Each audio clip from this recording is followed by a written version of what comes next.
Well, first I want to start off thanking Tom Burnett and the Southland Conference. This is an incredible event that they host every year, and it's a way to give much-needed recognition to the players in the Southwest Conference, both in the classroom and on the field.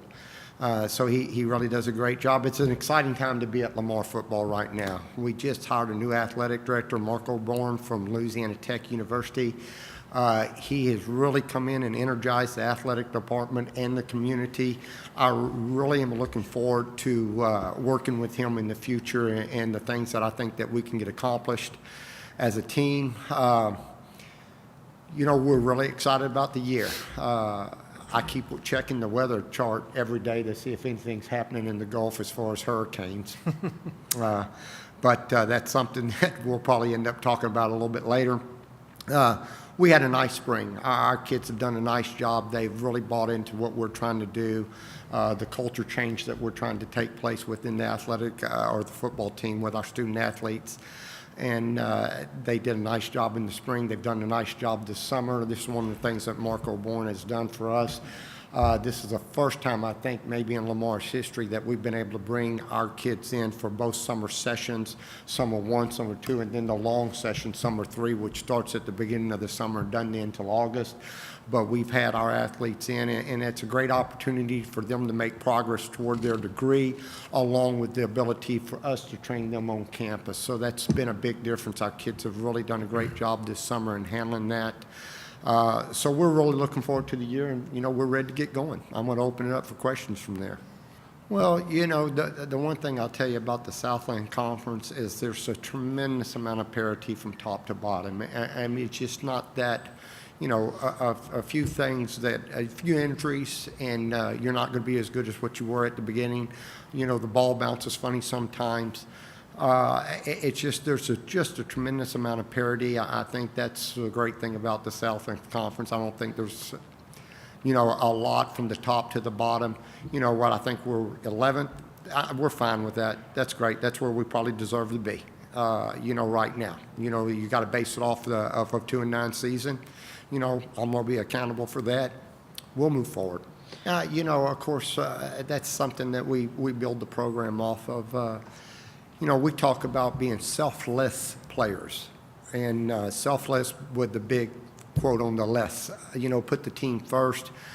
Be accountable to your teammates, not only accountable to yourself, but accountable to your teammates. And if we can get that accountability that permeates through our team, and we have a esprit de corps that I think that we can get going, and that chemistry that we're trying to fight to get, and if we can get those things accomplished in camp, we'll really be excited about where we are going into the first game. Right now, let's just get to camp. Let's get to camp, get going. I think all those things are work themselves out. I mean, you're right. We were close in a couple of games.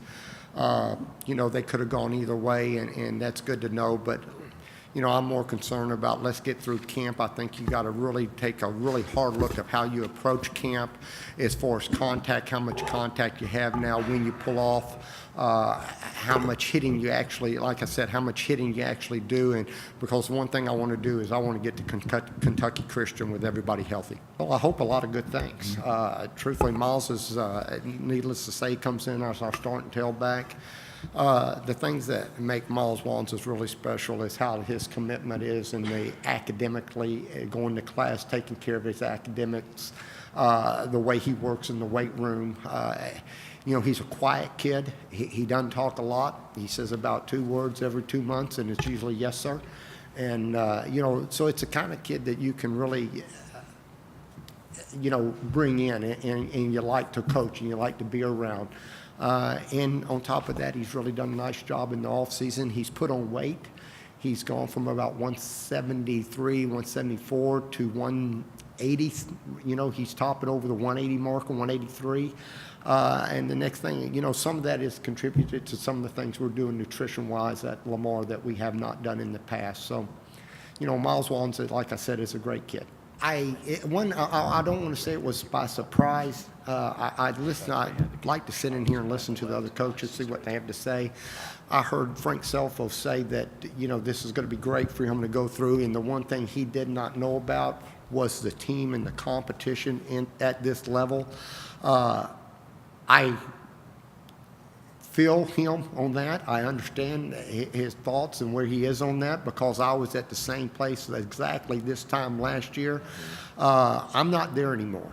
I understand what this league has, how good this league is, the competition in this league, the type of athletes are in this league, along with the coaching staffs that are in this league, and they're all good. I mean, there's great competition, there's great players, there's great coaching staff. You know, you're not going to walk in here and out-coach anybody. You're not only going to have to coach hard, you're going to have to compete hard, your players are going to have to play well, and that, my friend, only gives you your best opportunity to win. You know, Daryl had a really nice spring. If I had to sit here and say one of the players that really came out of spring farther along than what I thought he would be, Daryl would be one of them.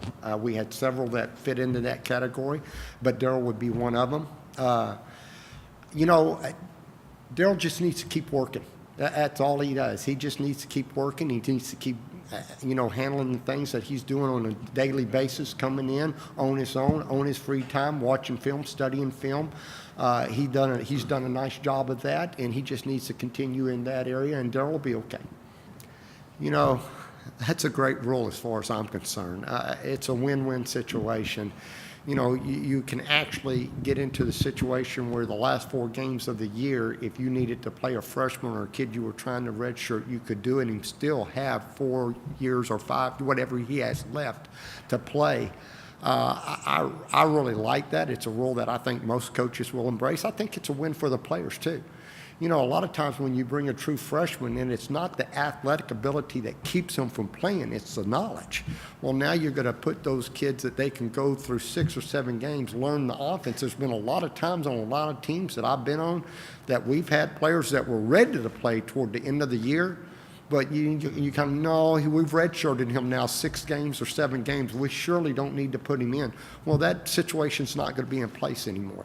You're going to be able to look at him. If you've handled it right, you're going to be able to put him in the last 4 games. Or, you know, I think it's going to help with injuries.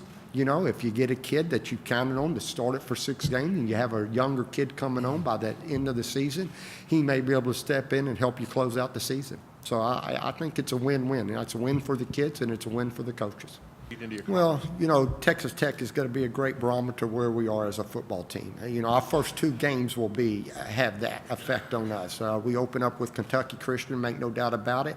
That's a team that we're taking very seriously. That's the first team on our schedule, and right now that is the most important game we're playing, okay? I've told our kids there is no Texas Tech until we get through Kentucky Kirsten. Once we get in there, needless to say, we're going to Jones Stadium. I've been there several times before, and through my career, it's a tough place to play. I'll tell the kids, you know, we'll have to work on solid snap count a little bit more that week, those type of things. But it's a tough place to play, and it will be a great barometer of where we are athletically and as a football team. We come back, we open up with Northwestern. I'll tell you this, if you don't get ready to play every week in the Southland Conference, you put yourself in a position to lose. It's that good. It's that they're well coached. Players are developed. If you don't if you don't get ready, if you don't take every game serious in the Southwest Conference, you go into that game and you put yourself behind the 8 ball and you put yourself in position to lose the football game. So from there we go forward. Well, you know, let's just speak on that for a moment. I just talked about players returning. Last year when we went into camp in August, we had 57 new faces on our football team. I've been doing this 37 years. I have never gone into a camp with 57 new faces on a football team. This year it goes the opposite. We have 49 returning players. We have kids coming back that have been there, that understand this, what it takes, what we have to do, how well we have to prepare every week. The kickers, the punters, the deep snappers are all in that. They all understand it, and that's a good thing going into the season. Whether that means we're going to win a bunch more games or not, that's yet to be seen. We are optimistic. You know, you're right. We got better as the season went on defensively. I've said this story many times. I've sat on the sideline and I looked out on our defense and I counted 1, 2, 3, 4, 5, 6 true freshmen that were on the football field at one time playing together. They're not going to be true freshmen anymore. So, you know, as the season went as we progressed through the season, you saw those guys get better and better. You know, it's hard to put a true freshman as an inside player against a 300-pound, and some of these guys from Central Arkansas, what they were rolling off the ball, and we were, you know, fighting and working. Keep your pad level down, give yourself a chance to win. And, you know, as we went through the season, you know, their pad level started coming down, and when the pad level came down, better things happened for us. You know, I don't think you'll ever have a Division I coach, FBS or FCS, sit out there and say, hey, we're ready, we got all the depth we need. Okay, we don't. we still want more. Yeah. I just know right now, where we are right now compared to where we were last year at this time as far as depth, it's like night and day. And I'm not even too sure if that's a good enough deal to compare it to. So we're excited, and we're really looking forward to our kids, and our student athletes are ready to go. And, you know, I think our kids take their spin from our staff. And, of course, our staff usually takes their spin from me. I think we go into this season very grounded. You know, we understand what we have to do, what we need to do to put ourselves in a position to win football games.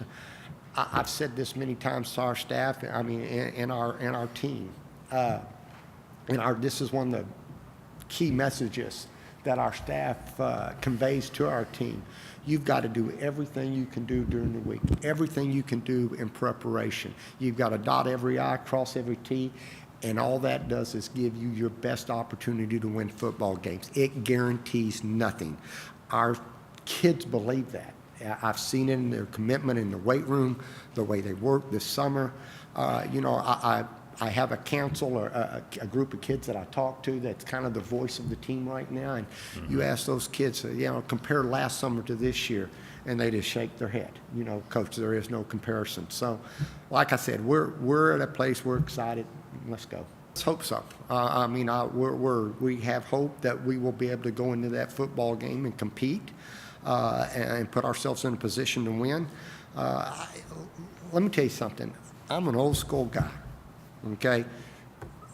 The first thing we got to handle is Kentucky Christian. That's it. Nothing else matters. And I'm not going to go past those guys. I've been doing this. I've been doing this too long. I've been on teams that weren't supposed to win, and we've rolled into stadiums that hold 90,000, and we've beaten people. So I understand the first game we have to win is Kentucky Christian. Hopefully, through that game, we'll come out with some confidence, which will help us in the second game. But right now, it's just, let's just get by Kentucky Christian, handle that, you know, and take it 1 week at a time, 1 day at a time. You know, I credit that a lot to our staff. They've done a great job. I think our kids have bought into the message they're sending. Absolutely. The Night Champions is a deal where we take our weights and put them in the stadium, and our kids lift in front of people that come and come to the stadium to look at them, and it's a big deal. We had a lot of kids test. I think Darren Wilson, our starting nose guard, or one of the guys that's going to play inside for us, bench press a record for the school, which was 465 pounds. Wow. So, you know, that's something we didn't have last year at this time. You know, the two right now at the top are Daryl Colbert and Jordan Hoy. Jordan Hoy is a transfer that comes to us. He started in a junior college out in the West Coast, and he is coming in as a transfer. But Daryl Colbert has really come in, and there's no doubt right now he's separated himself athletically, knowing the offense. And, you know, it's year 2 for Daryl. I mean, you know, yeah, people don't realize, and I know he was an SMU transfer, but, you know, Daryl hadn't played a lot until he got to us last year. And I think that year that he's had underneath his belt has built a lot of confidence in him, and he feels good where we are offensively. He knows the offense. He understands the offense. And those are all good things when you're talking about a quarterback. So we feel good. And then Jordan Hoy's come in. He's extremely athletic, extremely fast. He can move. He can run. He can throw the ball. You know, the good feeling I've got, and we got to get Jordan along just a little bit farther in understanding the offense. He's only had 15 practices with us, but I think he'll make great steps in camp.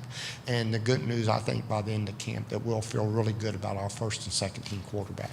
You know, it's a great experience for our student athletes. I mean, to go to Jones Stadium, to play there, like I said, I've played there many times before.